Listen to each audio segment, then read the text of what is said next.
In Seoul, residents of the South Korean capital are going about their business as usual.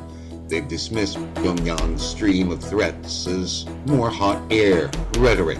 Living with artillery and rockets that are capable of hitting Seoul, part of daily life for South Koreans, as they wait for new declarations of a renewed war that never really ended. An armistice was declared in 1953, and it is often broken by the North with sporadic clashes over the years, but the new targeting allies of South Korea, the USA, Japan, and others, is raising concerns globally.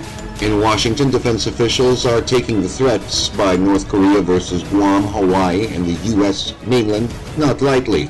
Canada itself is also looking at threats and preparing civil defense drones just in case. Russia is calling for all sides to exercise restraint. Moscow and Beijing were both allies of North Korea in the 1950s and are worried that if North Korea feels overly threatened, the regime may lash out in all directions. It also fears that if the North is not taken seriously, they may lash out as well, just to prove that they're capable of it. Russia has warned the USA to keep dialogue open and offered to be a back channel.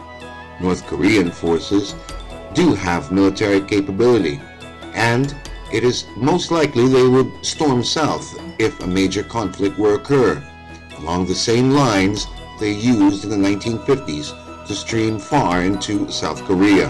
Then, the Philippines was part of the UN force that went in and liberated the South. To this day, tributes to Filipino troops can be seen in Seoul's Korean War Monument.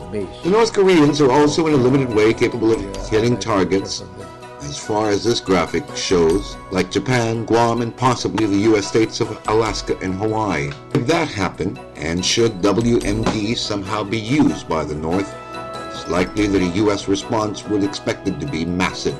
But most analysts see North Korea's threats as just that, part of an effort to provoke the new government in Seoul to change its policies towards Pyongyang and to win diplomatic talks from Washington that could get it more aid. The moves are also seen as a way to build domestic unity for North Korea's young leader, Kim Jong-un, and strengthen his military credentials. The North has threatened that any war would not be local. The North has threatened that they would not fight a local war, but develop it into an all-out nuclear one, capable of hitting far from Korean shores. The White House has stressed that the U.S. government's capability and willingness to defend itself and its allies and interest in the region if necessary has all means and capabilities of the world's most powerful military in hand. Most do not see a shooting war, but the rhetoric rising is alarming observers who stress that the unpredictable nature of North Korea could see some form of symbolic action to create for itself a better bargaining position against UN sanctions for its developing of nuclear weapons. So far, the world waits. For Good Morning Boss, Mike Cohen for PTV News.